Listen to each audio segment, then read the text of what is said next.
2017 to 2020 and 2020 to 2023.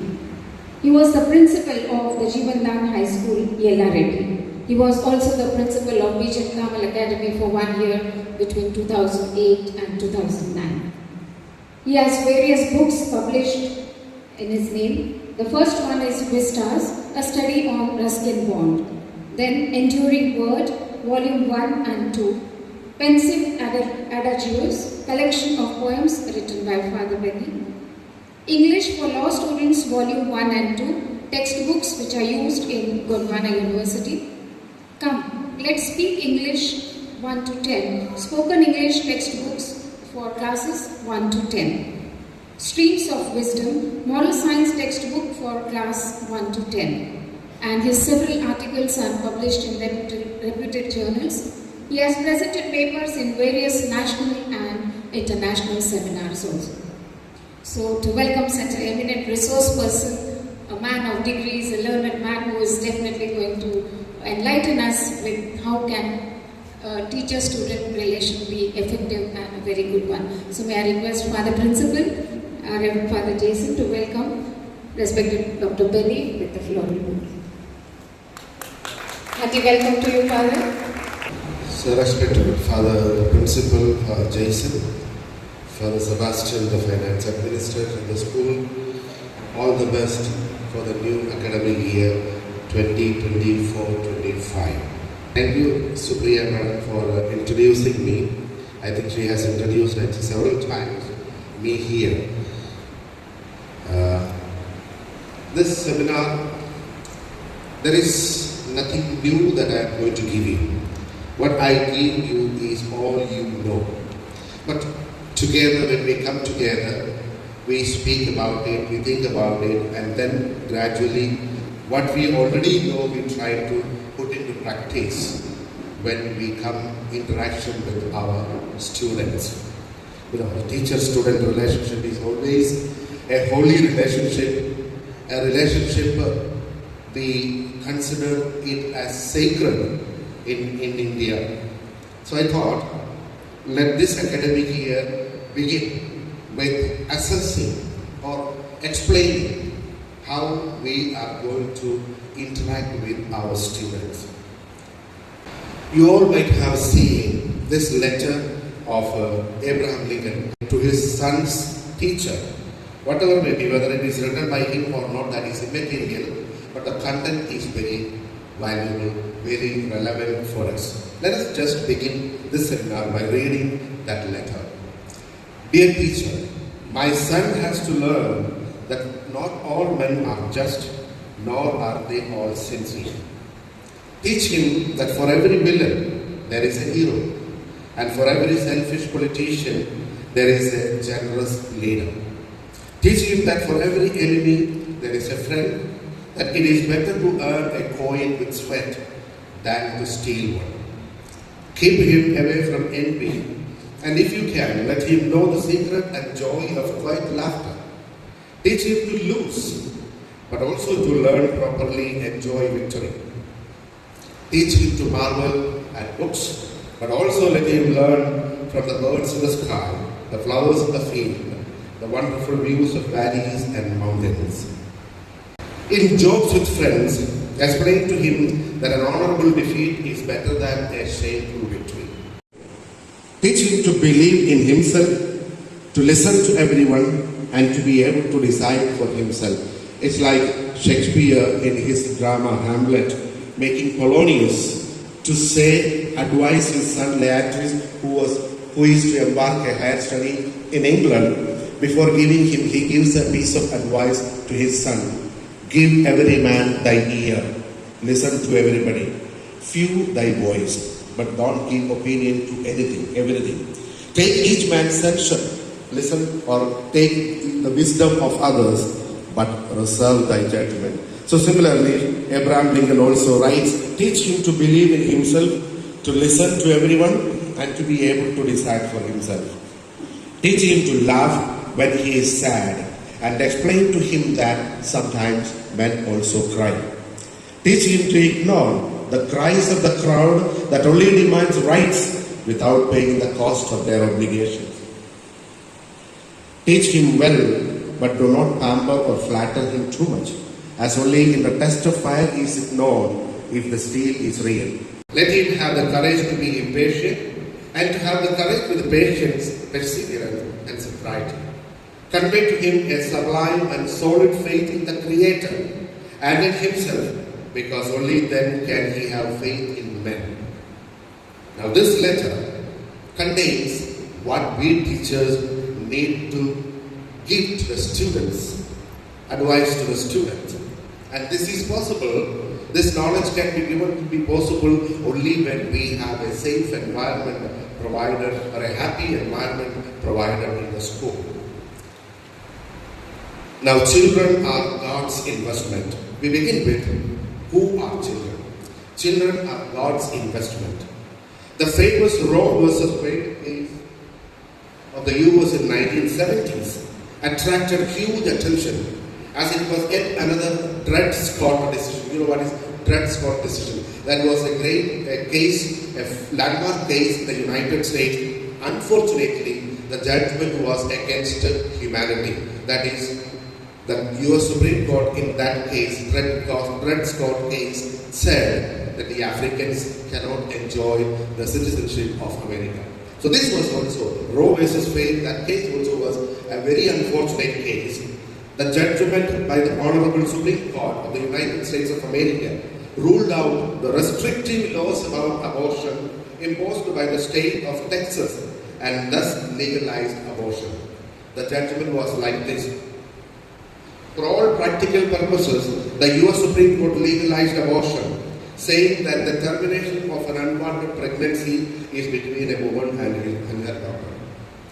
The innocent children are killed. Let us visit another context. A huge construction work is going on in one of the Indian cities. You notice women and children in the site. Children are not playing there. They are carrying huge bricks on their head along with their moms. The beautiful childhood is spoiled and stained by dust and debris. While other children play and study, this one is forced into work unfitting to his age. Let us take another example. I am taking you to a remote village in Africa. You may notice emaciated children due to malnutrition or lack of food, eating from the waste collected from the sewage canals. The above picture or incident or episodes pose before us a question: are our children really wanted? Are we not guilty of taking them for granted? While the above mentioned things are rampant in modern society, we know that children are God's investment in the hands of their parents and also in the hands of the teachers. This tells us that every child is held in God's infinite tenderness, and God is present in every child. Every child has inestimable value. In the backdrop of this statement that children are God's investment in the hands of the teachers, wanted or unwanted, the question doesn't carry any credibility. God has a heart of children, and His heart grieves for children killed by abortion, tortured at construction sites, and suffering due to malnutrition and utter penury, and children being molested and lack of safe environment provided for their growth in the schools and hostels. The above statement envisions that there will come a time when children are neglected, taken for granted, exploited, killed, and disrespected. So we teachers need to understand that children are precious investment of God. Children have every right to be protected from exploitation and has every right to be respected. We invest in business, we invest in bank. For what? For profit. When we say children are God's investment, what do we understand? It means that God meant that children are the medium through which His love is more explicitly expressed and understood. This investment is to love and to be loved. What type of love does He mean here? God. What else other than the love with which God loved us, the self-giving love? This type of love needs to be perpetuated through the children that are given to each teacher's care. This love is perpetuated by providing them with a safe environment and fostering a respectful interaction with them. In order to provide this one and fruitfully discharge our responsibility, we need to understand today's children and understand them as different. Children today are different. They are heavily influenced by their environment, an environment of media, environment of internet, social network, Twitter, Facebook, WhatsApp, and whatnot. Kids are different because the world is different. They blindly admire and imbibe what the adult world projects into their minds. It is estimated that children between the age of 6 to 16 today spend an average of 20 to 24 hours watching TV, surfing the internet, and being on the social media. Another data in this regard shows that parents spend less than 2 minutes a day communicating with their children. The average father spends only 37 seconds a day talking with their children. By the time an average young man graduates from high school, he has spent 11,000 hours in the classroom. So, the teacher is the one who is to understand, talk, and spend time with children. Their growth depends largely on us. Children today are different as many of them think there is no future for them. Their opportunities are less and the competition is very high. Where could an average and below average child will end up? Are we concerned about this one? Or how will a teacher motivate those children who think of a bleak future? Children are different because many of them reach physical maturity at an early age. Not only are children maturing physically faster, but also they are accumulating knowledge faster than us, the teachers. A teacher's role is very clearly cut out. Her or his role is to assist our children in this discernment of right from the wrong and inspiring them to choose what is right and making them realize why right is to be chosen. This is wisdom. Children today are different because they make important decisions at an early age. For example, in this age where divorce is very common, a 5-year-old kid is forced to choose between his father and mother. Even in families with happy married parents, media and internet exposure is forcing more and more decisions to be made by children instead of by their parents. Kids have always been subject to peer pressure when it comes to clothes, entertainment, fashions and fads. Teachers have an important role here simply because a child will definitely listen to a loving and caring teacher. Kids suffer the loss of traditional families and they don't seem to have heroes today. Earlier, we were in the traditional families through the common family, not a micro family, the macro family. There was a lot of socialization at that time. But today, children lose that traditional family. There isn't any moral glue that binds children to their families which are generally disintegrating. It is here his or her teacher becomes a hero. Sometimes our children are rebellious. Rebellion is hurt that has been prolonged. No child simply wakes up a morning and becomes a rebel. Our kids are hurting. And there are 3 escape routes usually children take from their emotional pain. One is withdrawal, the other one is drug and alcohol, and the third one is suicide. Let us teachers find out where our children are escaping. We should bring them out and let them know there is hope. We shall mend our ways and soothe their aches. A teacher here has to find extra time, find out the ills of our children, and discern what troubles him or her. Listen to him or her. Remember that kids feel free to open their mind to a teacher who is loving. It is very difficult to understand today's children as what goes on through their mind. We do not know what is their next home. They are very individualistic and possesses a high level of ego consciousness. When it is hurt, They become arrogant, fall into depression, and are easily susceptible to suicidal tendencies. They are very sensitive and don't like to be corrected, especially before others. If it is done, they become offended. Of course, they are bold, but arrogant too. Some of them have mental issues. I know a story from this school itself where Father Jason was telling me a boy of a 6th standard used to see a woman standing in the toilet. Father Jason was told, and Jason took the child to the toilet and he stood outside and asked him, "Do you see the woman standing there?" And he said, "Yes, she is standing there." And Jason also got frightened and they came back. So, hallucination.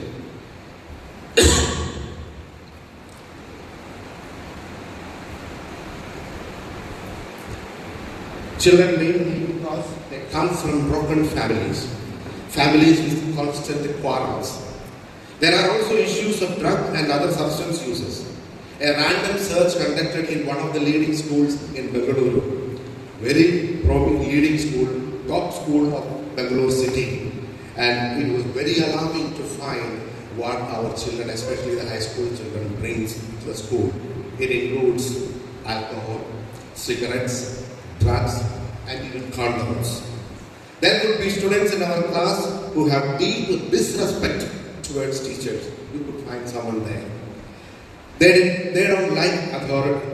If you are going to exercise authority without love and compassion, they could be very cunning and would develop duplicity. Today one can notice a lot of students with apathy, disinterestedness, indifference. Dealing with the disengaged and unmotivated students is indeed a real challenge for a teacher. While you are guaranteed to have delightful children in your class, it is not uncommon that you will encounter students who lack good manners and who are disrespectful. Dealing with the disrespectful children will definitely kill our interest for teaching. But dealing with them is very careful. We have to be very cautious. Another character of today's children is that they are moody and blunt. The students' thoughts move from their mind directly to their vocal cord without stopping for any mental filter. When we were in the schools, we used to think twice how to word what we want to tell to the teacher. Today, they don't stop for that one. They don't pause to word appropriately their emotions. Rather, they are blunt and direct in expressing them. So this is the stuff that we are going to deal with. So teachers, as we move among children, have to be extremely cautious and careful because they are very fragile. And at any moment, anybody can fall into a mental breakdown. Now children need us to accept them. There is an anonymous quotation. "I accept you from the hands of my God. You are God's gift to me," a wonderful gift about a child. The gift is the wonderful gift from God. Every teacher should make this prayer daily as he or she enter into the ministry of children. They are gifts from God. At this juncture, it is good to recite the poem by Mami Jean Cole. It's a child appealing to the adult. "I am the child. All the world waits for me coming. All the earth watches with interest to see what I shall become. Civilization hangs in the balance. For what I am, the world of tomorrow will be. I am the child.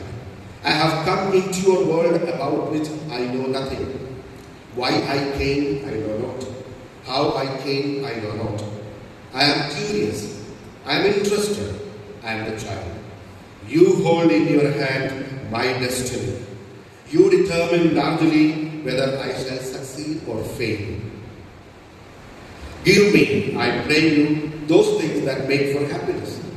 Train me, I beg you, that I may be a blessing to the world."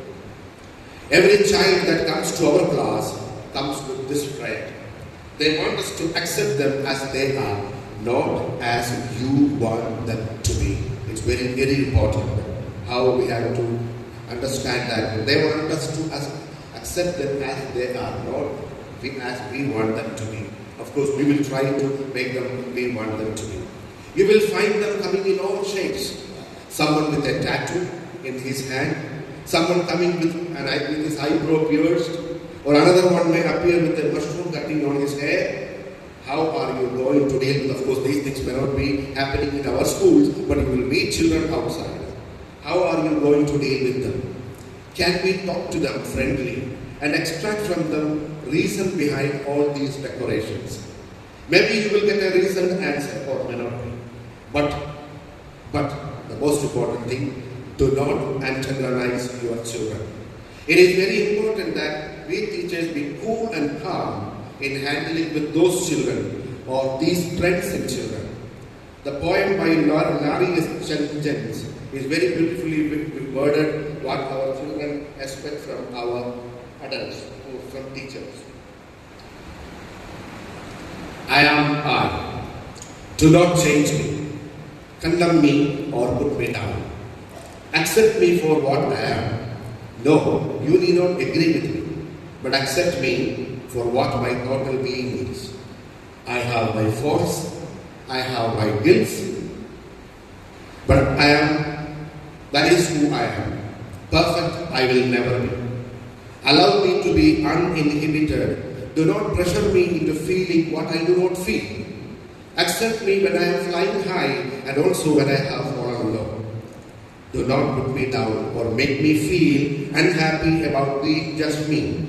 I am what I am and I like being what I am, and that is me. This is the request from every child. Are we teachers grown enough to accept them as they are? Corrections and mentoring should be done with caution, and only after making them believe that we accept them, we value them, and make them understand what they are doing is wrong. So this is very important. Accept them, make them realize that we value them, we respect their personality, and make them realize what you have done is wrong. Unless and until this realization is not grasped, they will never feel that they are accepted, and they will defy your corrections. So we need to be authoritative, not authoritarian. We have all heard that our dealing with children should be gentle but firm. Here we should understand that there is a difference between being authoritative and being authoritarian. Being authoritarian means being like a dictator, while being authoritative means being a leader, a counselor. Authoritarian attitude creates resentment and defiance, while authoritative attitude makes the child realize who is in control, at least for the time being. And also that person with that attitude knows what he or he is talking about. When you are authoritative, child comes to know that there are no games without its rules being made, and every player has to follow the rules. Our over-enthusiasm for bettering the future of children may make us authoritarian, and we forget the fact that we are making them rebels and social misfits. On the other hand, authoritative attitude will teach the children that there is a framework within which everyone has to work, and this produces secure and disciplined children. This is actually what we have to teach them about the social life. In society, this is what that they have to do. Often it is the tone of our voice that decides whether we are authoritarian or authoritative. An authoritative tone is one of gentleness and at the same time firm. Children love playing games and will try their luck in order to buck the rules. But gentle firmness on the part of the teacher will soon teach them that rules are laid down and they are to be kept. All have to keep the rules. If we don't sound so much like a public prosecutor, perhaps we may come across with our children. We will win them. Every teacher in his interaction with children must make them realize the difference between correction and punishment. They are different. Correction has a positive connotation, while punishment has a negative connotation. As a result, if we are too much on the side of punishment, sure, we are going to lose them. They should learn to build up a clear concept of these two terms, correction and punishment, and teacher needs to employ it prudently.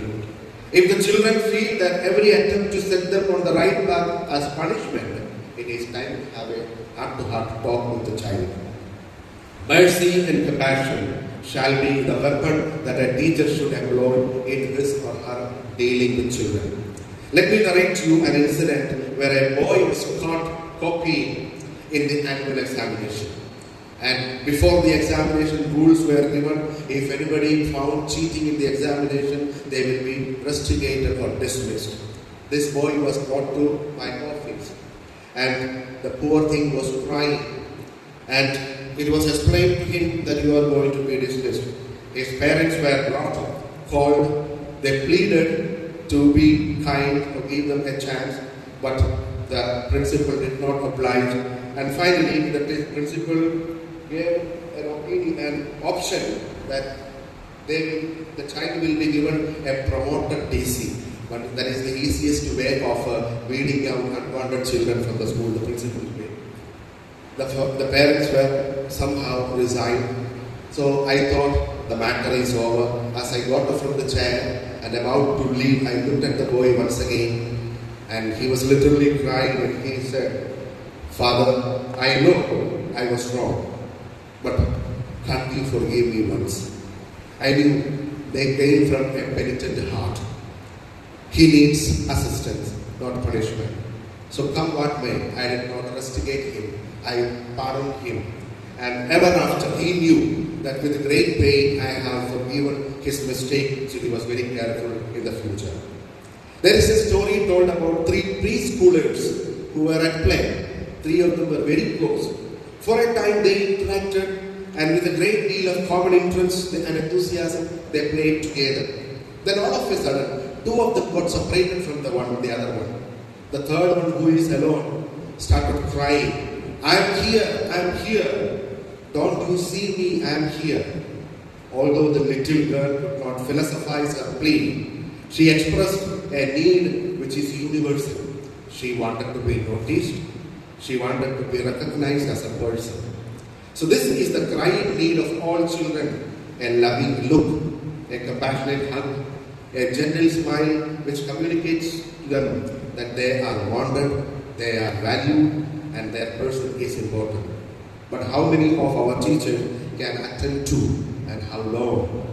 We are pressurized by our syllabus, our curriculum, exams, and the number of stakeholders in our class is beyond our capacity or ability. As a result, very often our children go being unwanted. To win our children, we shall be authoritative, not authoritarian. Diane Lumen's words are worth quoting here. "If I had my child to raise all over again, I would build self-esteem first and the house later. I would finger paint more and point finger less. I would do less correcting and more connecting. I would take my eyes off my watch and watch with my eyes. I would care to know less and know to care more. I would take more height and fly more kites. I would stop playing serious and seriously play. I would run through more fields and gaze at more stars. I would do more hugging and less tugging. I would see the oak tree in the acorn more often. I would be firm less often and affirm much more. I would model less about the love of power and more about the power of love." Now learn to believe your children. When our children come to know that their teacher believes in him or her, the best will come out of them. A teacher, while interacting with children in his or her class, should know that their wards want their teacher to believe them. Even when the whole world is against them, they want their teacher to be their side. There is a story of a boy called Shirish and his teacher, Miss Pereira. Shirish is a very lively, very mischievous and very studious. His hyperactivity often lands him in trouble, and most of the time teachers attributed any trouble in the class to Shirish, quite normal. No matter how much he protested his innocence, they were not convinced. All of them, all the teachers, except one teacher, Miss Pereira. In the staff room, Miss Pereira would say, "Shirish is mischievous, but not malicious or vicious. If boys are not mischievous at this age, there is something wrong." When the class cupboard was broken, she told the class teacher, Miss Pereira told the class teacher, Please look elsewhere. Shirish is not the one who has done it. He cannot do destructive works. Anyway, the class teacher sent for Shirish's mother, Vasandi. She came on a Monday, and the class teacher told all the escapades of Shirish. But his mother said, he is full of energy and life, that's all. He loves helping out, and if he is given some responsibility, he will do it reasonably and capably. But the teacher was not convinced, class teacher was not convinced. Come and see what your son has done, and took Vasandi to Shirish's class. Vasandi knew that Shirish would never do such a thing. Shirish stood in front of our class, tears in his eyes. His mother put arms around him and said, Shirish, I have known you from time you were a baby. I know you have not done this. You could never do it. At that moment, Miss Pereira was walking through front of the class, and she said, may I come in? And she came and she hugged Shirish and said, I know you have not done this one. And I know who has done this one. Will David please get up? Sheepishly, a big help of a boy came up. Did you do this? Miss Pereira asked. And I know you, I have taught you in 5th and 6th grade, and I know when you are saying lie, it is a lie. But the boy looked down miserably and mumbled, yes, yes, I did it. With a broad smile, Miss Pereira patted Shirish and told him to go to his place. Vasandi smiled, the class teacher apologized. Starting from then, Shirish was elected class monitor every year and eventually rose to become school captain. Now, as an outstanding businessman, he remembers, I quote, that was the bedrock of my successful career. I always remember my teacher, Miss Pereira, and my mother, whose belief in me, which in fact solidified my belief in myself. The belief that we place in our students increases their self-belief and paves the way for them to grow into a higher plane. More things are worked by self-belief than we know of. Yes, we need to discipline them. There's a quote, better to correct your child properly than let him know that you don't care for him. You know, a river flows, if the sides are cut down clear, it will not overflow.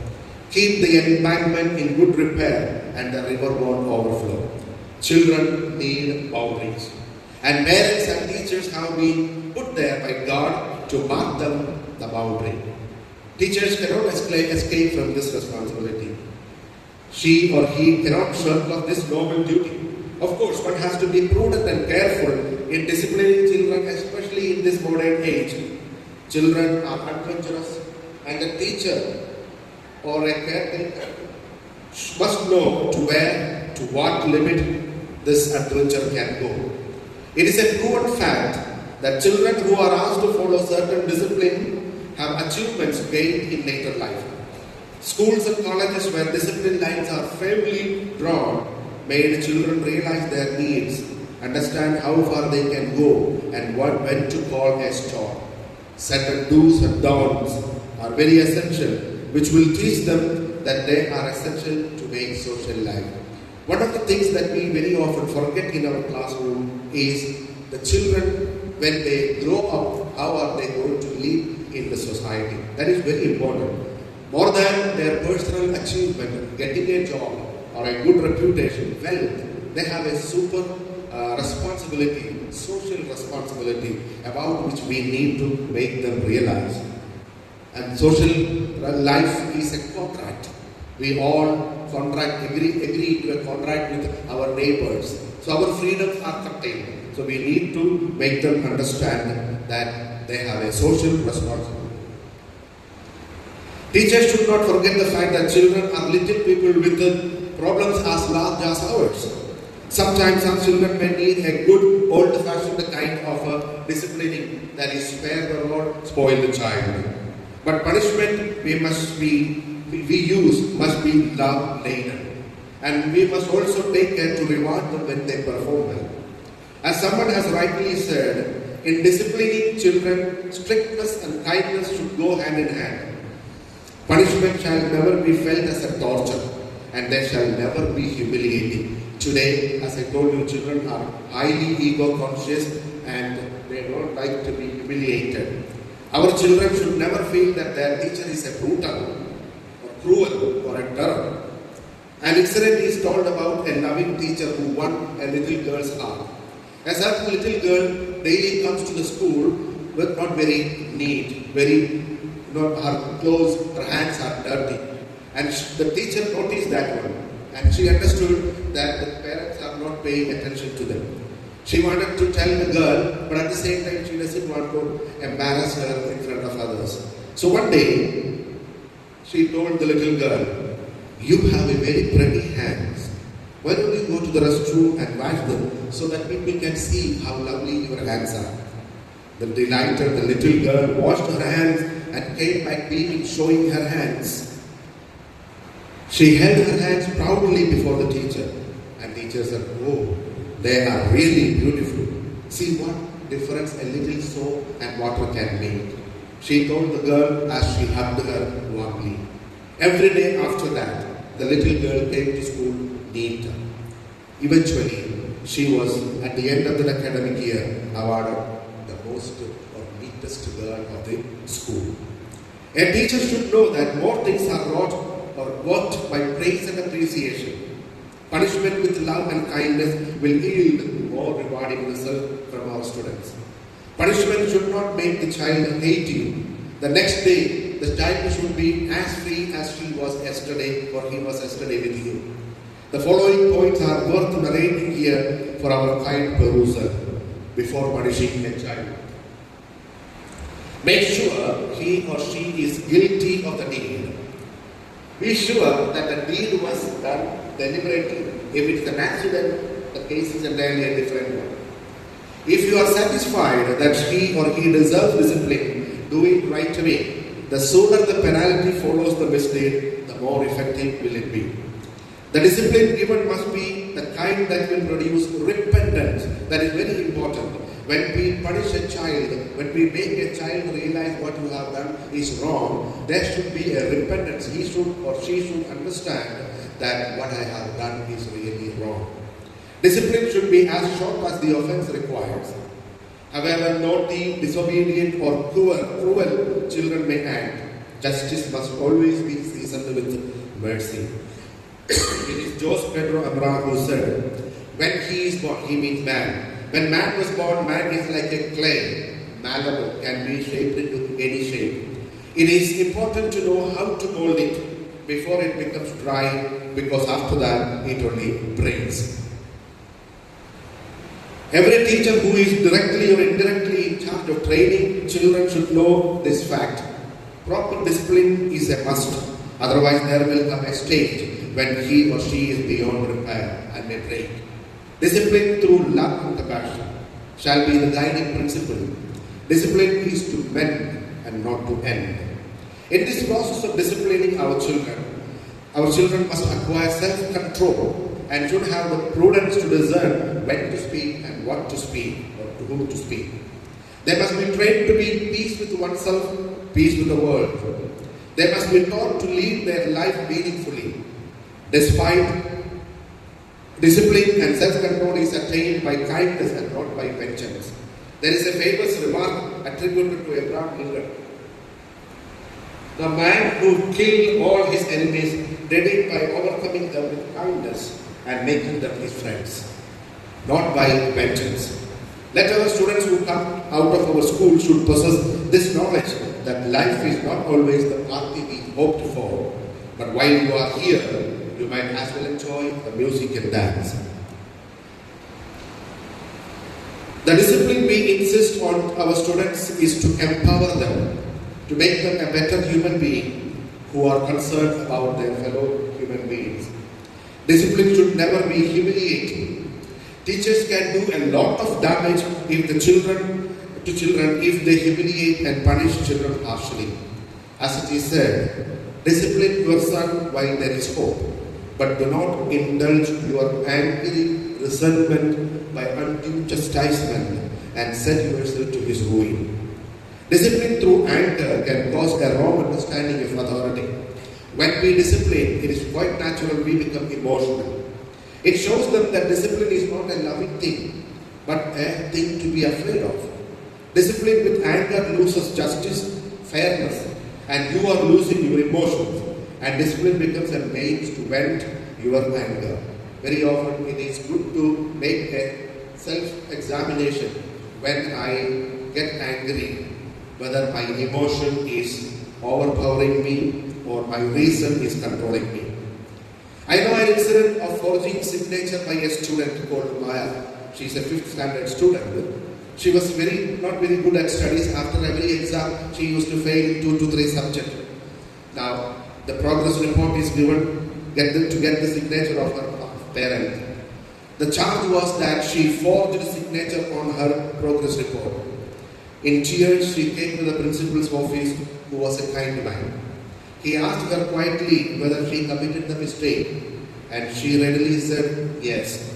Why did you do that? The principal asked, sobbing ceaselessly, and she said she was afraid to show her report card to her father, who would beat her and scold her. And she showed him the scars of severe thrashings on her tender right arm. The principal was telling me that he was moved by those marks on her tender body. For a mistake like forging a signature, the punishment reserved is dismissal. My friend principal was telling me that how could I go to Maya? She felt like being between the devil and the deep sea. Getting a signature was important, but approaching her parent for that meant getting more thrashes. How could she bear it on her tender body? She did what she thought was right to avoid beating. My friend knew she needed help and not punishment. So she was forgiven and told her not to repeat. Then my friend called her parents and asked them to be a little more kind. Here the teacher has an important role. Every teacher should make their parents realize that everybody is not the same. Some are low achievers, and there is nothing wrong in achieving low. Everybody cannot be genius like Albert Einstein. If she is or he is achieving low in academics, she must be doing something better in other field. Teachers must tell them no amount of punishment is going to boost the child's performance. On the other hand, punishment will only make child commit more mistakes. Love and compassion and appreciation can do more wonders than punishment. It is wise to focus on the behavior when some indiscipline is done by any child, how it can be changed. Ask. Do not tell the student what he was doing wrong. Ask him whether it is wrong or not. Ask the student to decide whether his behavior is good, helping or hindering. Don't use the student's past to judge the present action. Very often we make a mistake here. The past things that the student has done come to our mind and we are prejudiced. Don't use the student's past. Never use a punishment that humiliates without your love and appreciation. Give attention and praise for good behavior. Allow the child to assume responsibility for his decision. Don't expect child to be more self-controlled than you can control yourself. The most important thing in your youngster's self-image is what he or she thinks you think about him or her. What my teacher is thinking about me, that is going to be the guiding principle for the child. One of my colleagues narrated an incident that happened when he started his career as a teacher. He was teaching social studies in class 8. On the first day, the neighboring classes were all managed by senior teachers and they were pin drop silent. But this class, his first class, he being the first in the school, there was some resentment, some disturbance going on in the class by the backbenchers. He tried to control them, but they were not listening. And when he turned to write something on the board, there was a howling from the backbench. He could not point out or find out who did it, and none of the students are going to tell you who did that in the class. There they have a great unity. He was very disturbed. The next day, he went again to that class. Before teaching, he started, "Is there any mistake that I did as a teacher that I deserve to be howled or fooled?" He also told them that he would appreciate if the one who howled the previous day could honestly confess the mistake. To his surprise, there stood up a tall boy and said, "Father, it was me and I am sorry." My friend was telling me that it was one of the happiest days of his life. He felt proud and victorious. Discipline problems can be a burden, but they can usually be constructively dealt with by using an approach called diagnostic thinking. You can use this technique. And there are 5 components in diagnostic thinking. The first one is listen to the first hunch. Hunch means the gut feeling. When something happened in the classroom, what is the gut feeling? What comes to your mind first? Apply that one. Or look for the hidden factors, not the action, something behind that one. Using behavior, look at the behavior of the children. Test the gut feeling, the hunch that came.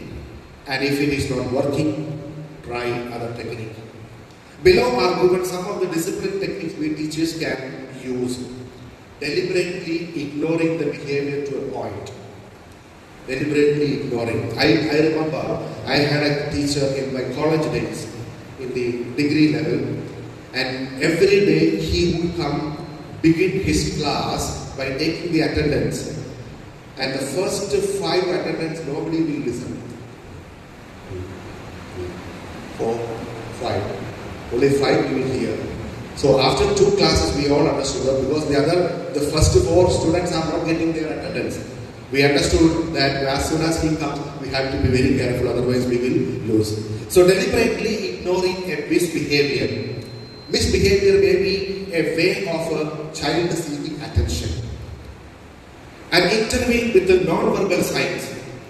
A message of disapproval and control can be effectively given by non-verbal signs like eye contact, shaking one's finger, a cough or a frown, or try proximity control, to be close to the child who is misbehaving and may give him a friendly and steady touch on his shoulder. Make an effort to rekindle lost interest. Very often we forget this one. Why the students are misbehaving in our class? Sometimes our class are becoming boring. So it is not quite possible for every teacher to be very lively every day, to make the class every day. It's not humanly possible. Someday we may be in an off mood, or we may not be in good color. So then we need to apply some technique to rekindle the interest in the children. One of the most important technique that we teachers can do is use humor. Let us be a little more humorous. Use humor to diffuse the tension. Give functional assistance to perplexed students. Suppose you have given a classwork to the students to do it in the class. Some brilliant student will do it by himself. Some student who may not be able to do anything, does not know to do that one, start misbehaving. Assist him. Go to him or her and tell her how to do this. Begin doing that one for her and let her continue. Do things differently now and then. Or not always that the school year shall not be a monotonous one. Daily, not daily, I would not say, at least once in a week, make your class, the students to expect something different. Now every day the children are going to expect the teacher will come, start the lesson, write on the board. Make the children to expect something different. Make the classes interesting. In disciplined children, very often teachers make the mistake of using power in the place of authority. These two are different. Authority and power. As physically stronger and bigger people, we may have a lot of power over our children, but that does not mean that we can do anything with our children. To explain the difference between power and authority, just look at your traffic police officer. When you run on a red light, you may be having an expensive car. You may be an expert driver.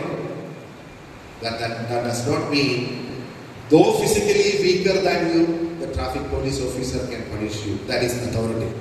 The danger of using power instead of authority is that it provokes rebellion. When the students know that my teacher is using power and not authority, authority involves responsibility, not authority but power, she is actually or he is actually becoming a rebel, the student. Using power as a substitute for authority only alienates children and lessens their respect for you. Using power is equal to the authoritarian. The discipline should fit the interaction, the offense. Jitna offense, utna punishment. But never bully your student into submission. Use action-oriented method whenever possible. Always try to be consistent and emphasize order and the need for order. Always require the child to be accountable and responsible for his behavior. If the punishment is to be done, do it immediately. The teachers who are to deal with unruly children should bear in mind the following thing. Don't disapprove him or her. Disapprove what he or she did. Give attention and praise for good behavior. Find out the good qualities in the problem students and give them encouragement. This we can do in our class.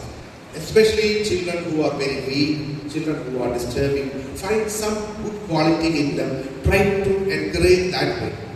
Give them classwork and a responsible task in the class.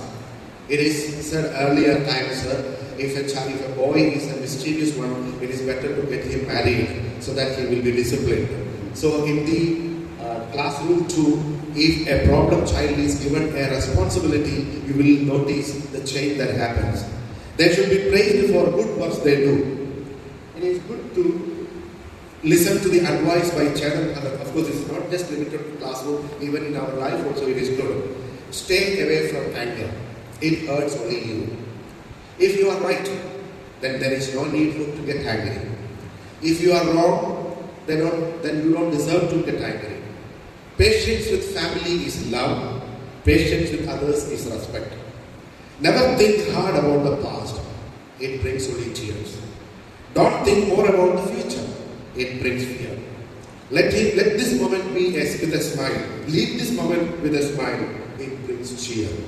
Every test in our life will make us either better or bitter. Every problem comes to break us or make us. The choice is ours, whether we want to become victims or victorious. Beautiful things are not always good, but good things are always beautiful. Do you know why God has created gaps between our fingers? It is for others to fill this gap and hold our hand. Happiness keeps you sweet, but being sweet brings happiness. Now, the knowledge that we gain is for wisdom. There are three greatest maxims of the world.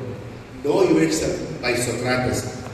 Control yourself by Marcus Aurelius. Give yourself by Jesus Christ. The knowledge that a child obtains from your class should make him know himself, should make him control himself, and finally should enable him to give himself to others. That social responsibility about which I was telling you. They must realize that the purpose of gaining knowledge is to achieve wisdom. The wisdom is knowing oneself, controlling oneself, and giving oneself to others. The philosopher laments, where is the wisdom we have lost in knowledge? But the knowledge well applied is for the benefit of humanity as a whole. Our students must know this. Only then they will know themselves to control themselves and finally give themselves to humanity. A teacher shall very well instruct his or her children that these three maxims and make them understand that a successful life is not just in procuring a good job, attaining wealth and possessing good reputation, but in giving oneself to the benefit of humanity. As Martin Luther King Jr. said, should our scientific power outrun our spiritual power, for then we will have guided missiles and misguided men.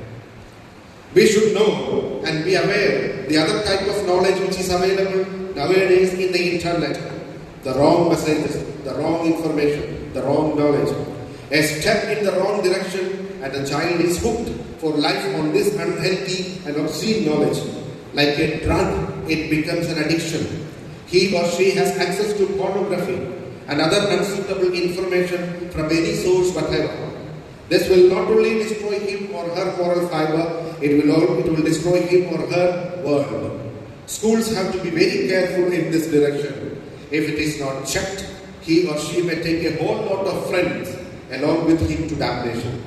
It is the duty of the teacher to keep an eagle's eye on the children in this direction.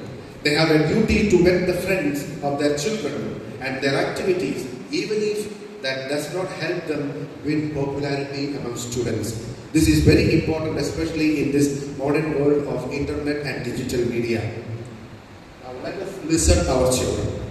A teacher who, when interacts with children, must train himself to listen. Listening is an art, and teachers should be adept in it. Our children have a lot to tell us.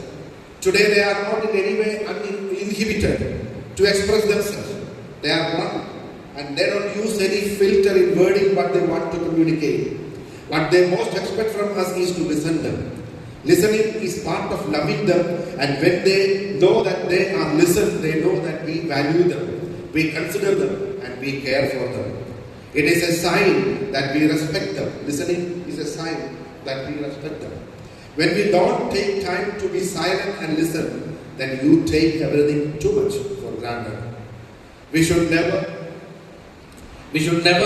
have to regret later that we have overlooked something. The little children comes to us to share something. We must not overlook that one. I am not that the child, if we don't listen to them, they will form the impression that my teacher does not want me. I am not that important. He or she is partial. That I am not that studious, that is why she doesn't pay attention to me. Every teacher should be alert to listen. Maybe a stuttered attempt by a little one to tell us she or he loves us, or he or she wants to communicate a problem that seemed gargantuan to our little one, but which we could have removed so easily from their shoulders. There is a poem, a plea from a child. Let us listen to that poem. When I ask you to listen to me and you start giving me advice, you are not doing what I have requested. When I ask you to listen to my problem and you tell me why I am overreacting, you are trampling on my feelings. When I ask you to listen and you start doing things for me, thinking that will solve my problem, you have failed me. When that something is what I can do myself, you have made me feel afraid and inadequate. When you realize that I just want you to listen to my problem, not to your interpretation of them, I feel accepted. So please, teacher, sit quietly and listen to me. And if later you want me to talk to me, I will definitely listen to you. Order, interest, and spirit.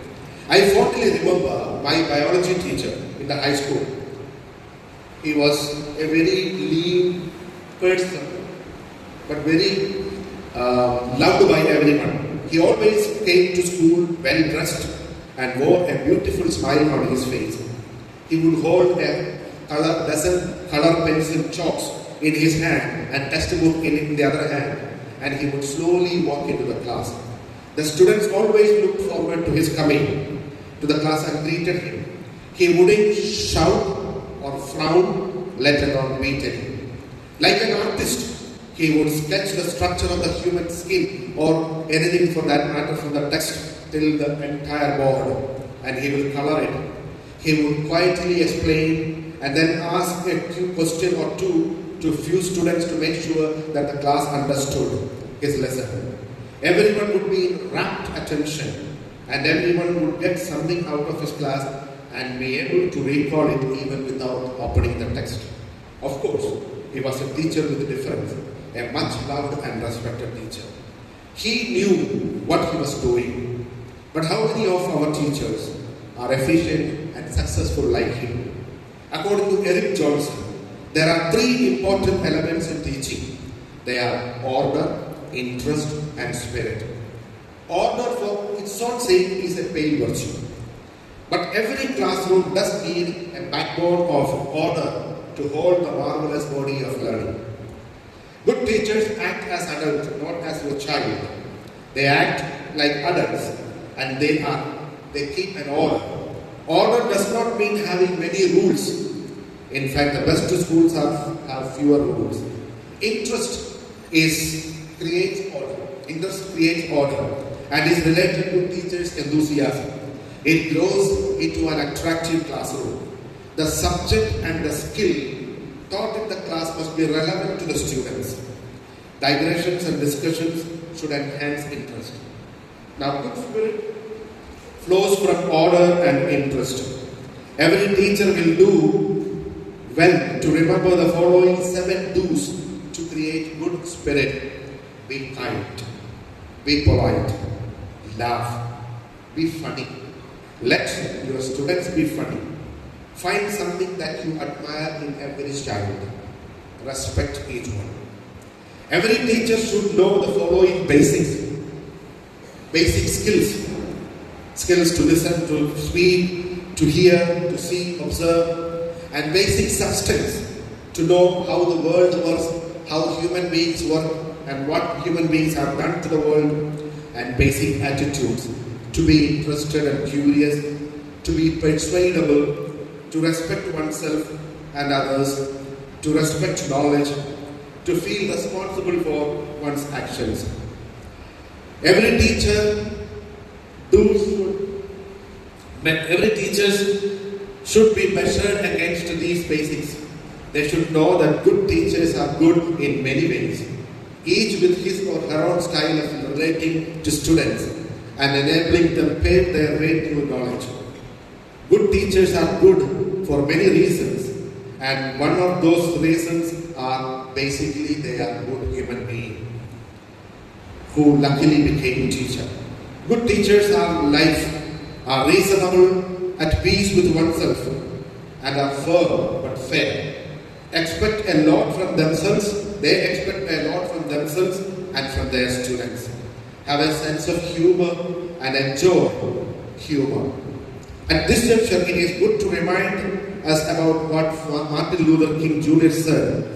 If a person is called to be a street sweeper, he would sweep streets as Michelangelo painted, or Beethoven composed music, or as Shakespeare wrote poetry. He would sweep streets so well that all the hosts of heaven and earth will say, "Here lived a great street sweeper." How much more true this should be of the teachers. Teachers' role and motivation. Teachers need to recognize that the fact that most students can learn. This we must understand. Our students are fast learners and they can grasp better than we used to grasp earlier because of the internet and social network. They are fast learners and they can learn. Even if we don't teach them, they will learn. Only the teacher's role is to be a facilitator as they navigate knowledge through the website. How many of us go to visit website to see whether what developments have taken place in our subjects? I used to say teachers are the poor readers. Now teachers are the poor surfers also. They surf only on the WhatsApp, what is forwarded. Now sometimes we need, because our students expect much from us. And they are expert in handling the net, going through the net, navigating. And if we are not able to guide them, we lag behind. They have to understand themselves, the teachers have to understand themselves and be enthusiastic about learning. Teachers' reaction to students' performance is the powerful influence. That is the motivation for students. Our response to the performance of the students. Teacher could be salesperson, or a cheerleader, or a carpenter, or a reality therapist. These are different roles we play. As salesperson, we sell our curriculum. As cheerleaders, we sell our relationship. Teachers typically play a mixture of all these roles.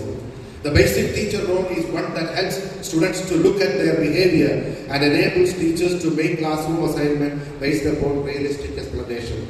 A teacher has to be an engineer, has to be a doctor, has to be a nurse, has to be an advocate, because these are the things your students are going to become in the future. And if you do not know what an engineer is, what an advocate is, what a doctor is, so teachers' roles are very important. Our students look at us. Teachers have 4 basic ways to increase student motivation. That is, change the academic task. Occasionally change the work, not every day giving the homework. Change the student's perspective towards academic task. Their look, whether they are seeing the academic work that is given in the class as a burden or they enjoy that. Alter the teacher-taught relationship. Teacher-student relationship. And not always this sitting there, standing here. Interact, move around. And alter the classroom reward structure. What all are the rewards that we give to the students for performing them? Sometimes something, even a material, a pencil, or maybe a chocolate, that could increase the interest of the students. N.L. Gage and David C. Berliner supply with a variety of practical techniques to motivate children. What is use verbal praise? Verbally praise. Congratulations. Well done. Proud. But not all students may not respond to that one. Introvert students used to perform well when they are praised. Whereas extrovert students, when they are reprimanded, they will perform well. In order that praise may be its greatest impact, there has to be the feeling that it is not automatically and totally unconditional. You have to pay for it. Not everyone receive it at all times. Only the best one can get it. Only one who performed well. If it fits the occasion, it is fine. Most of all, it fits the student. According to the students, the motivation. Use tests and grades selectively. Now, this is one thing that we discussed last year when we discussed about the challenge, the personalized learning. How we can do that one, I do not know. Have you ever analyzed the examination system and how unfair it is? One question paper is given to the entire classroom. The intellectual quality or capacity of the students are different. Some will be able to describe very well or write very well, solve very well. There are other students who are very weak. Are we not unfair to them? No, we don't have any other system. But the new education policy is going to assess students according to their knowledge. So, for that one, we need to tailor question papers suiting to each student. How it can be possible, I do not know. But then, the problem is, how can we decide the first, the second, the third? You may be giving an easy question to a less intellectually capacitated, less capacitated child, and he is getting full mark, and he may come to be top. So this, making the students toppers, the losers, all these are discouraging. Now I don't know how we can change that. Occasionally do unexpected things. Normally in the school when the children come, they have in their subconscious mind, it is a stereotype system is there. The bell rings, the teacher comes, the math teacher gives the solves the problem, asks them to solve it. This is the structure. The language teacher comes. Today he is going to take this poem, he will read or she will read and explain this. So sometimes make something different to make your class. One thing I used to do in my class is I take lessons in a week, because before the week, Monday itself I will give, this week this is our target. And on Saturday usually I would ask a student to get up and explain what I have explained. And now they know, so they come prepared. At least that part is thorough with that student. And the other students, in order to poke him, will ask questions also. Occasionally do the unexpected thing. Whet the appetite, increase the appetite of the student. Use familiar materials as examples. Student of Chandrapur, when we are explaining things of Chandrapur should come to our mind as examples. Or the social climate of Chandrapur should come. Use unique and unexpected context when applying concepts. Minimize the unpleasant consequence of student involvement. When you ask to do some task in the class, students very often don't accept that one. They don't want to do that one. So make that burden little less. Ask them, what about we together doing this task what is your opinion? And then, if you ask, at least there will be some people who say, yes, teacher, we will do that. Understand the social climate of the school. Chandrapur, we are in Chandrapur. What is Chandrapur? What is the people of Chandrapur? What is their common interest, common feeling? All these must be there in our mind because the children are our Chandrapur children. Success experience tend to enhance motivation than failure. If a child fails, don't concentrate more on that failure.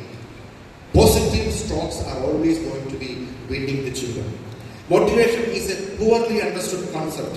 Why? Because human beings are different. We all are different. Motivations are different. Level of motivations are different. So we cannot say one motivational technique is going to motivate all students. Motivation is not a permanent state. All in all, classroom, motivation and human learning is a three-dimensional process that includes content at hand, the content, what we are going to teach, the student and teacher. So the interrelationship of all these three is the one that makes motivation. Each plays a part, the content, teacher and student. Motivating student is not a gift reserved for superior teachers. Motivating student is a hard work that a teacher has to earn. Teacher has to find what motivates my students. Now we come to the conclusion. Graham Poe thinks who is an ideal teacher. A perfect teacher must be a learner too. We are not having a relationship of teacher and taught, driver and driven. We are together a unit of learners. We learn from children. Children learn from us. We do not know any answer to all the questions that our students ask because we are not that expert, because we have limitations. We must be humble enough to accept that I do not know that answer. I will refer and try to tell you the direction of it. A good teacher is always lit. Lit, no warm. Not warming to the extent of scorching the child. Warming just to encourage him. He is a patient man, deeply rooted in earth. He has a sense of proportion and sees things in terms of their wholeness. There is a tenderness about him that never makes him soft because it is an all-round quality. And it is not partial. He is not partial. He has not the least idea how great a man he is. Even if you tell a teacher you are a great teacher, the teacher would not believe that way. Because teacher always thinks that there are vast amount of knowledge beyond my capacity. It is also very inspiring to read what John B. Schlatter thinks about how great a teacher is. I am a teacher.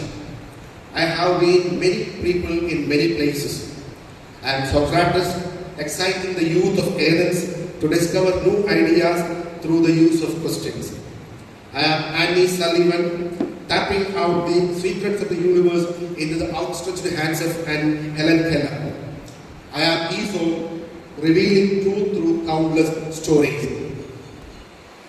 I have wept for joy at the wedding of my former student, laughed with glee at the birth of their children, and stood with head bowed in grief and confusion by grapes done too soon for babies far too young. Throughout the course of the day, I have been called upon to be an actor, a friend, a nurse, a doctor, parent, keeper of faith. Despite the maps, charts, formulas, workbooks, I have really had nothing to teach, for my students only have themselves to learn. And I know the whole world to tell you who you are. I am a paradox. I speak the loudest when I listen most. A doctor is allowed to usher life into the world into one magic moment. I am alive to see that life is reborn each day with new questions, ideas and friendships. I am an architect who knows that if he builds it with care, his structure may stand for centuries. A teacher knows that if he builds with love and truth, what builds will last forever. I am a warrior, daily doing battle against peer pressure, negativity, fear, conformity, prejudice, ignorance, and apathy. But I have my allies: intelligence, curiosity, parent support, individuality, creativity, faith, love, and laughter. And who do I have to thank for this wonderful life I am so fortunate to experience, but you, the parents? For you have done me the great honor to entrust to me your greatest contribution to eternity, your children.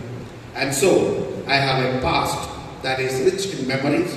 I have a present that is challenging, adventurous, and fun, because I am allowed to spend my days with the future. I am a teacher, and I thank God for it every day. Thank you. So, welcome. Just to introduce the POSCO Act, Prevention of Protection of Children from Sexual Offences of 2012. This is very important that a teacher should have a basic knowledge about this act, because there are many things that we need to know about safe environment provided to children, preventing children from sexual abuse or causing sexual abuse to children, reporting the case. These are the basic knowledge that we need to know about this.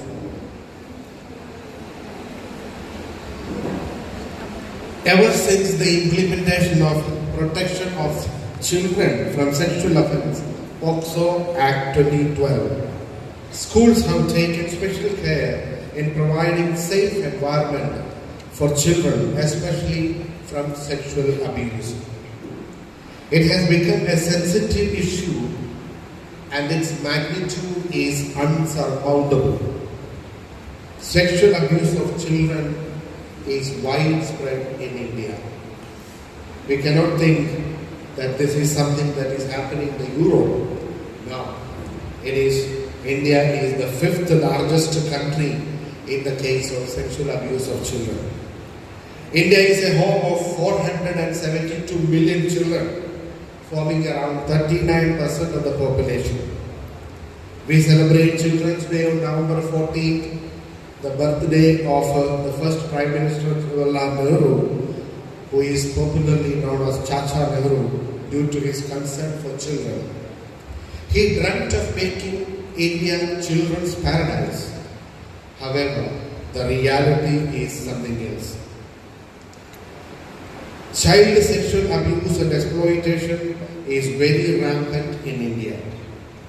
Children are an important marginalized group who frequently suffer from various types of exploitation, the most of which is sexual exploitation.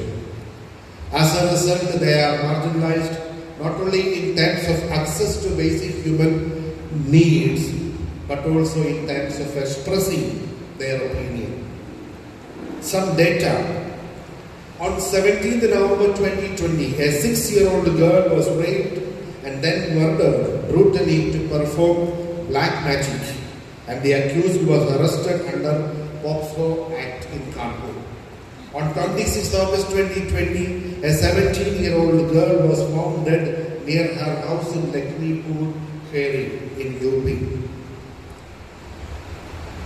Till the arrival of POCSO, child sexual abuse was understood as a transgression. It was not considered as an offense. Child sexual abuse in India has reached an epidemic proportion. The following data will show us how rampant this malaise is. National Crime Report Bureau, NCRB, says in 2019, highest sexual abuse was reported in Sikkim. As many as 109 children are sexually abused every day in India according to NCRB data. 1,49,404 cases were registered as crimes against children in 2021. The average rate in the country was 33% in 2021. In 2022, 38,444 victims were registered under Section 4 and 6 of the POSCO Act. Section 4 and 6 are sexual assault and aggravated sexual assault. It is estimated that over 2.43 lakhs of cases are pending in the courts related to child sexual abuse. According to NCRB, crimes against children across India increased by 16.2% between 20 and 21. In 2021, the crimes against children included 43% kidnapping and abduction, 42% sexual abuse, 1% murder, and 14% other crimes. In 2022, 45% kidnapping and abduction, 41% sexual abuse, 1% murder, and 13% other crimes. The state-wise data, the top 3 states are taken. In 2022, top 3 states were UP recorded 8,151 cases of POSCO, Maharashtra 7,572, MP 5,996, and in 2023, MP was the topper with 7,274 cases. UP compared to previous year came down 5,771, and Rajasthan was the third topmost state with 4,445 cases. It is said that on average, 22 cases are registered under POSCO Act every day in India. According to NCRB data of 2020, one rape is reported every 15 minutes in India. Among them, every 4th rape victim is a minor. In almost 94% of cases, the offenders were known to the victims, either a family member, friend, teacher, live-in partner, employee, or others. Now the age-wise victims, 18 and above, 17,636, that is 51.9% rape victims were aged between 18 and 30. 6,108, that is 18% rape victims were aged between 30 and 45. 727, that is 2.1% rape victims were aged between 45 and 60, and 73, that is 0.2% rape victims were aged above 60. Now below 18. 4,779, that is 14.1% rape victims were aged between 16 and 18. 3,616, that is 10.6% rape victims were aged between 12 and 16. 757, that is 2.2% rape victims were aged between 6 and 12. 281, that is 0.8% rape victims were aged below 6. From the above staggering data, it is clear that child abuse is on the rise all over the world, particularly in our country, India, which is one of the top 5 countries in the world in terms of number of sexual offences involving children. In many ways, Indian criminal law appears inadequate to deal with such sensitive issue. Thus, POSCO was put into place to make it easier for the victims of sexual abuse to seek justice. The Act directs the use of more humane methods of dealing with victims and prohibits judicial victimization of children. As a result of increased awareness, the number of cases reported doubled. Now, POSCO Act of 2012 is the most effective and balanced tool for combating these crimes for children who are victims of various forms of sexual abuse. Despite the fact that the Act has many flaws in its implementation, it has been summarized with sincere effort to wipe away the past and the scars children sexually abused in various forms. Sexually abused children who are marginalized must rely on their elders, and in addition to sexual abuse, they face the denial of various economic rights. Now the background of POSCO. Before the implementation of POSCO Act, the Government Children's Act of 2003 was the only legislation that so specially addressed child abuse in India. This act was the result of the Freddie Peach case in the early 90s, in which a German man sexually assaulted boys at his orphanage in Goa and pimped them out to other foreigners. Before the implementation of POSCO Act 2012, sexual abuse cases were dealt with in Indian Penal Code, sections 375 rape, 354 outraging the modesty of a woman, and 377 unnatural offences. Now these provisions neither protect male children from sexual abuse nor protect their modesty. Also, the definitions of the terms modesty and unnatural offences are not provided in the Indian Penal Code. Owing to the lack of any specific legislation, it was pivotal to establish a particular statutes, and that is how POSCO came. Why POSCO is important? The Indian Penal Code was insufficient to protect children and criminalize non-traditional sexual offences, which differed from conventional crimes of child trafficking, pornography, etc. The inadequacy of IPC as well as the lack of any strict laws for effectively addressing the heinous crimes such as sexual exploitation and sexual abuse of children later prompted the creation of POSCO Act. The purpose of it was to protect children from sexual assault, sexual harassment, and pornography offences, as well as to facilitate adequate legal machinery by setting up special courts for the trial of such offences. The Act protects children from sexual abuse and sexual offences. This was in accordance with Article 15 of the Constitution, which mandates states to take the responsibility of protecting children. And this was also in continuation or in lieu of UN Convention on the Rights of Children, which recommended its member states to particularly draft specific statutes for securing best interest of the child. The Act defines a child as anyone under the age of 18 and provides punishment based on the severity of the offence. The Act also establishes special courts for trial of such offences. The importance of this Act could be summed up in the following words. The POSCO Act 2012 was enacted when cases of sexual abuse against children were rising. It contains provisions regarding the protection of children from sexual assault and pornography and lays down the procedure for the implementation of these laws. Incidents of sexual abuse against children occur in schools, religious places, parks, hostels, and security of children is not guaranteed anywhere.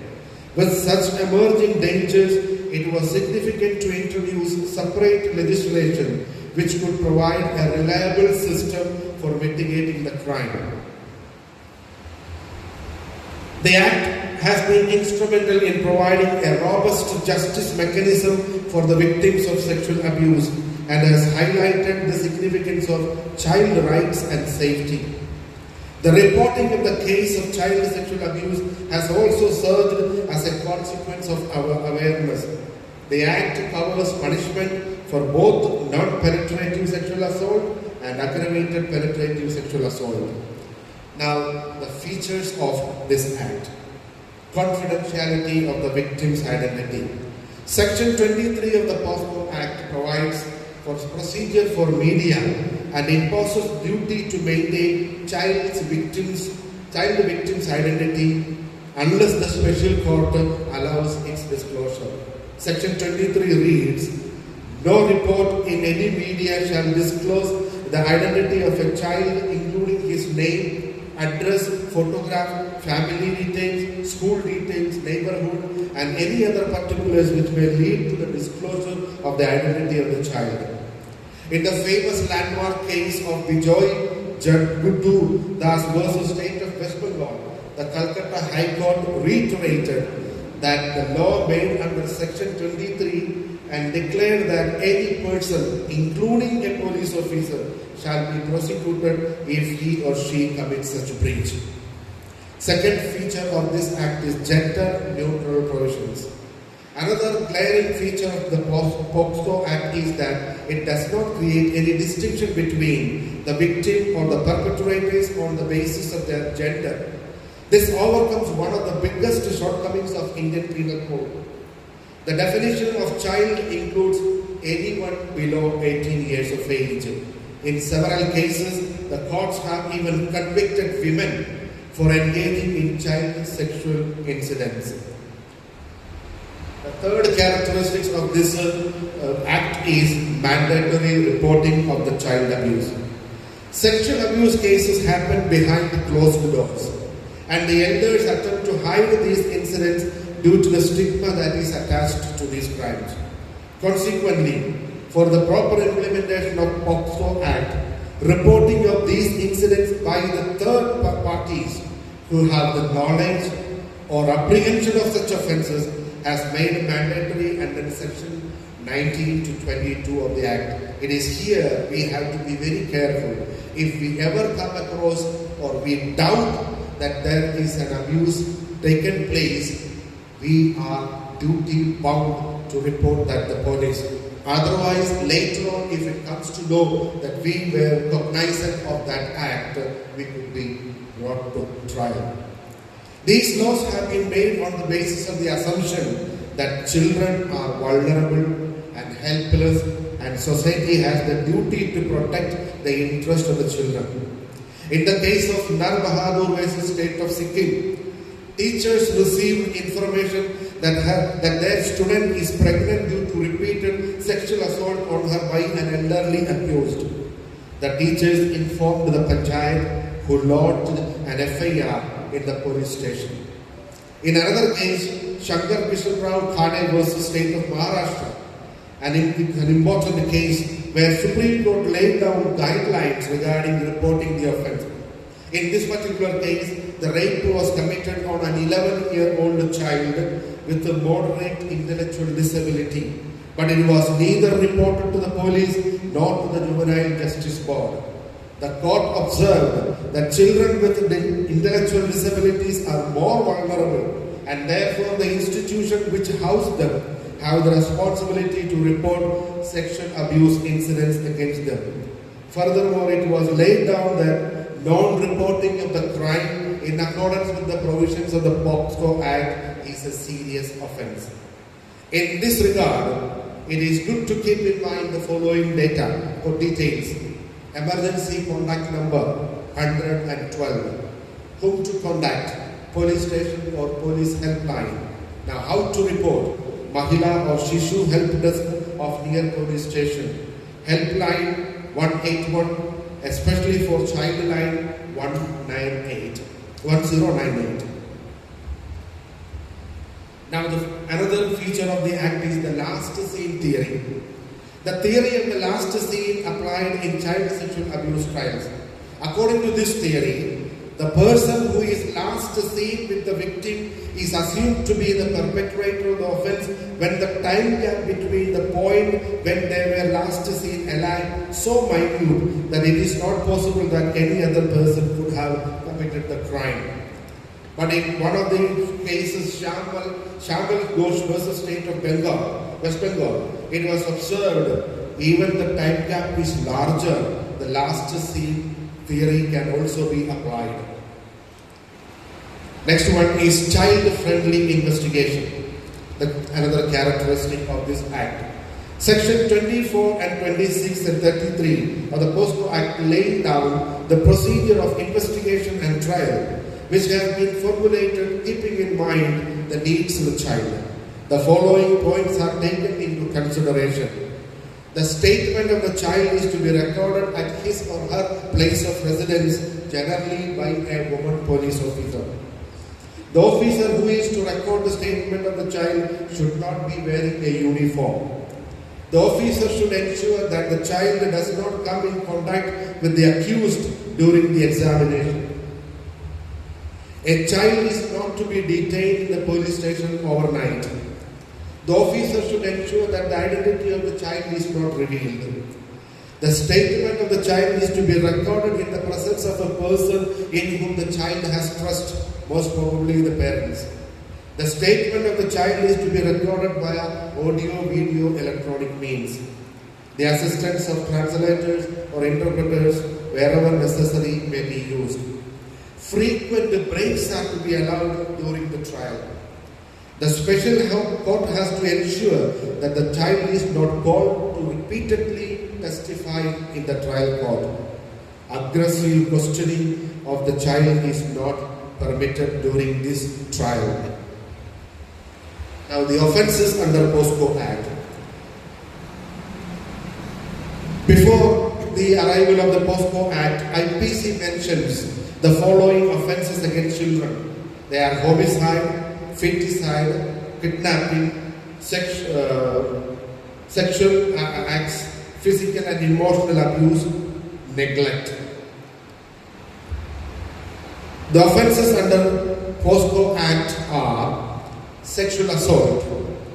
Sexual assault is whoever with a bad intention touches the private parts of a child, be it a male or female child, or makes the child to do so, or does any act with sexual intent and which involves physical contact without penetration is said to be committing sexual assault.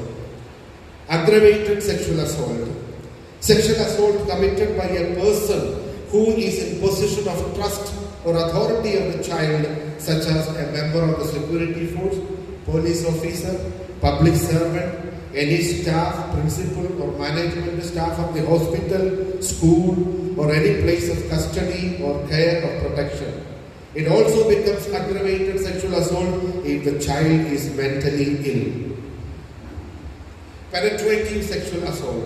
A person said to have committed penetrating sexual assault if he manipulates any part of the child's body so as to cause penetration into the vagina, urethra, anus or any other body part, or makes child to do so with him or her or any other person. Aggravated penetrating sexual assault. Whoever commits penetrating sexual assault on a child and makes the child to strip or parade naked in the public is said to have committed aggravated penetrating sexual assault. It also becomes aggravated if the person committed is one who is in possession of authority or a person of trust. The next one is sexual harassment. These include if anyone utters any word or makes any sound or exhibits any object with a sexual intent to a child. If anyone makes a child exhibit his body so that it is seen by the offender or any other person. If any person shows any child any form or media for pornographic purposes. If anyone constantly watches or stalks a child directly or online. If anyone threatens to use a real or fabricated depiction of any part of the child, body of the child, or involvement of the child in a sexual act through electronic film or digital media. If anyone entices a child for pornographic purposes. Next offense is pornography. It is defined as in the act as any visual depiction of sexually explicit content involving a child, photos, videos, computer-generated images. Section 13 of the Act tells anyone who uses a child for pornographic purposes by either representing the sexual organs of the child or using a child in a real or simulated sexual act or representing a child indecently or obscenely in programs or advertisement on TV or on internet commit the offense under this section and is liable to punishment. Watching child pornography and sharing it is also punishable. If you watch child pornography on your system, computer, the cyber cell will easily detect where it has been opened and you are going to be caught. So you have to be very careful about that one. Next offense is sexual trafficking. People dealing with the trafficking of children for sexual purposes are also punishable under this Act's provision. The Act provides harsh and a rigorous punishment like imprisonment to life. The time limit for disposal of cases, for recording the evidence of the child, 30 days from the date of the cognizance of the offence. For completing the trial, 1 year from the date of the taking cognizance of the offence. Now, the most important thing of this act, which is different from any other act, the burden of proof is upon the accused. Section 29, the person who is prosecuted for the commission of the child sexual offence is presumed to have committed or abetted or attempted to commit such offence. So, the onus is on the accused to establish his innocence. In all other crimes, the person who accused has to prove. But here, who is accused has to prove that he is innocent. Now, what we teachers can do in this regard? We teachers need to teach our students that sex is not dirty. It is not something to signal about. Sexuality is positive force in human being, put there for a specific purpose. Train them to keep a clean tongue by discouraging them from making jokes with the sexual intones. Listen very carefully to what your child is saying, especially in the case of young children. The teachers have a great role to play here. They may be expressing that they don't want to meet certain people, both adults and non-adults. They may not want to be with some of their relatives at home. Let your mind register this. It may save your child from sexual abuse. It is good to explain to very young ones the meaning of good and bad touching. Above all, encourage your children to come to you directly at the slightest feeling that all is not well with someone who may be a close friend or even a trusted person. Speak to your teens on the importance of preserving themselves for someone very special and for very special occasion. Teach them the beauty of marriage, and tell them that marriage is a sacrament. It is a sacred thing. They may have to face peer pressure, and it is here that teachers have to play a great role. They must not be influenced by other children. Train them to be stern.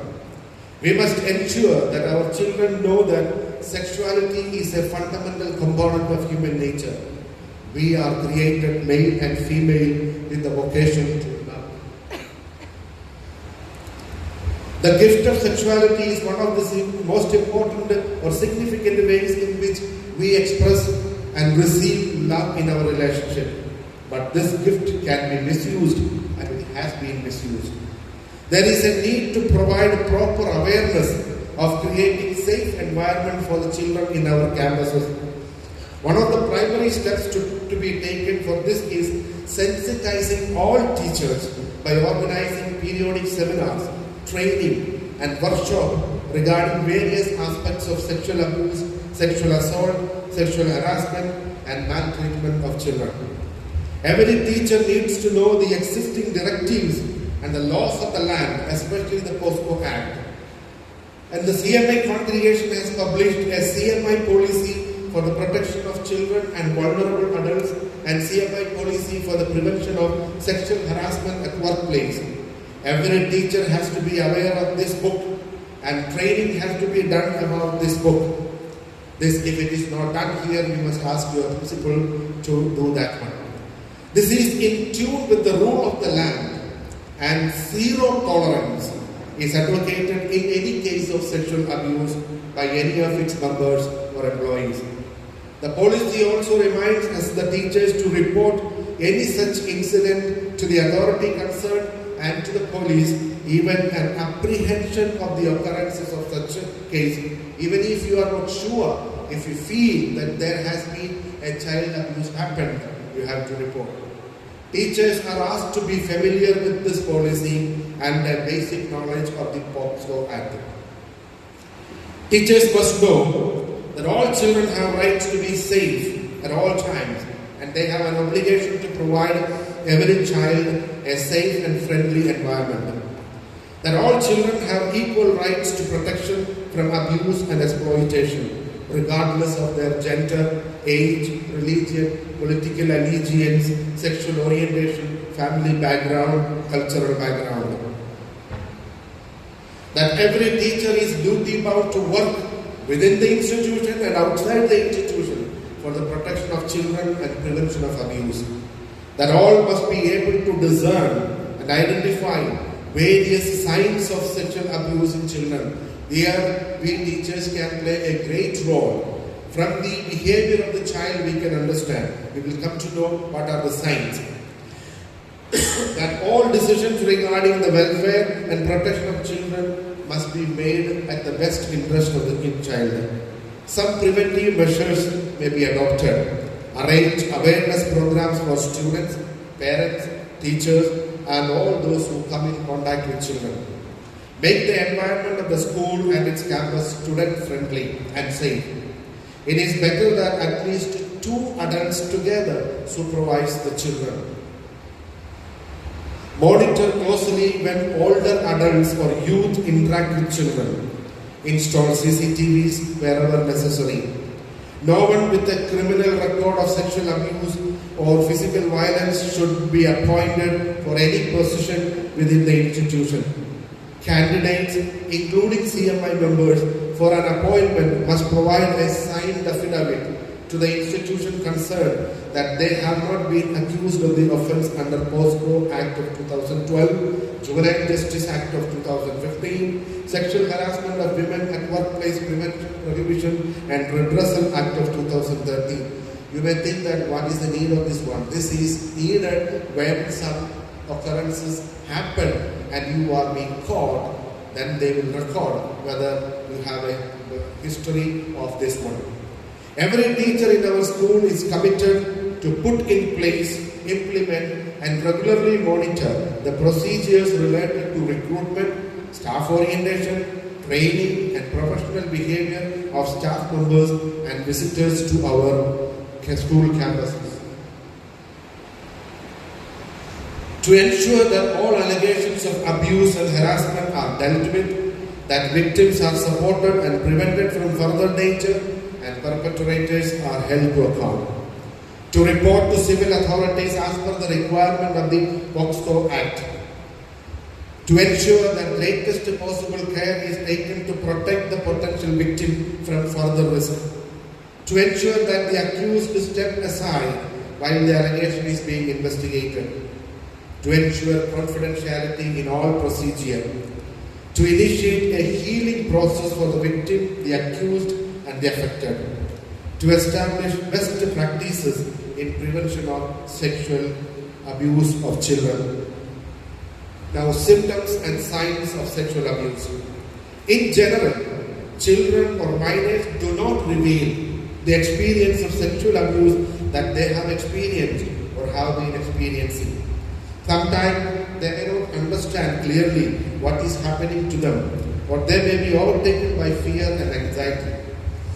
Teachers and others who deal with children may be able to identify various signs of sexual abuse in children.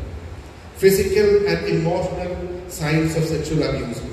Physical signs, though not common, include swelling, rashes in genital area, headache, chronic stomach pain, urinary tract infection, sexually transmitted diseases. Behavior signs include bedwetting, nightmares, irritability, eating problems, compulsive masturbation, secretiveness, refusal to attend school, unwarranted fear of people and place, withdrawal, running away from school, seductive behavior, unusual interest in sexual ideas or the opposite, aggression, non-compliance, drawing of sexual acts, and encouraging other children to perform sexual acts. The emotional symptoms include inappropriate anger, anxiety, rebellion, depression, and suicidal tendencies. Now, consequences of sexual abuse. Now, the question is, what are the consequences of sexual abuse?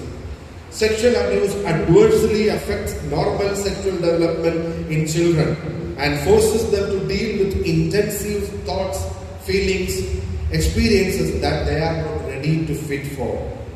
That that often becomes overwhelming emotionally, physiologically, and psychologically. Some psychological consequences of sexual abuse are lower self-esteem, higher rates of depression, anxiety, eating disorders, substance use disorders, abuse disorders, post-traumatic stress, self-mutilation, and suicide. Victims in sexual abuse experience difficulty in forming meaningful and effective relationship and interpersonal communication. Academic problems. Sexually abused children tend to perform lower compared to non-sexually abused children. When a student or studious child all of a sudden becomes or performs less, teachers need to talk to him or her. Now, need for counseling. Victims of sexual abuse need counseling. Counseling is particularly important when a child or adolescent is abused by someone close to him, because that involves betrayal of trust.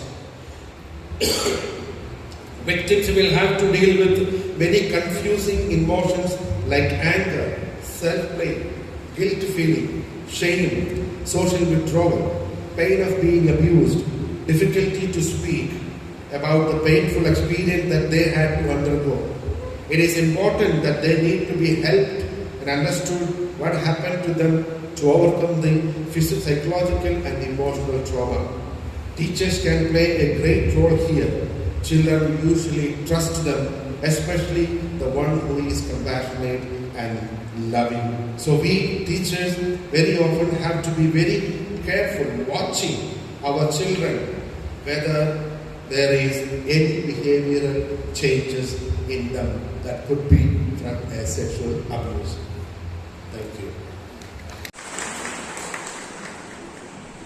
Respected Father Benny and teachers, I know we all were totally engrossed in those two topics.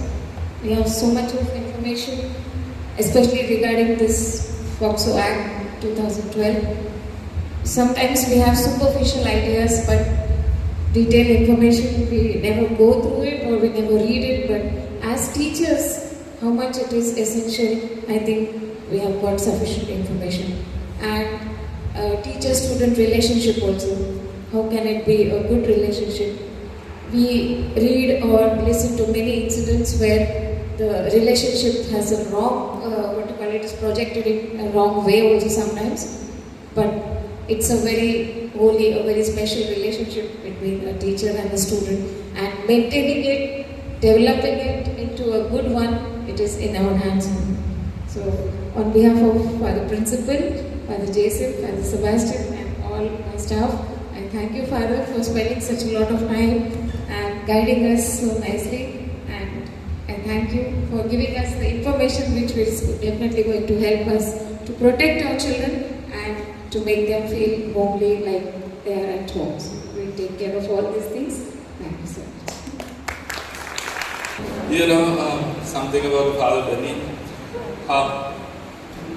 He has always been very special right from the formation days. It takes a lot many years for us to get our training to become a priest. He has always been the top student in the seminary, and he has a gold medalist. Always, and a very good singer. Always people knew him to be the best student as well as the best priest.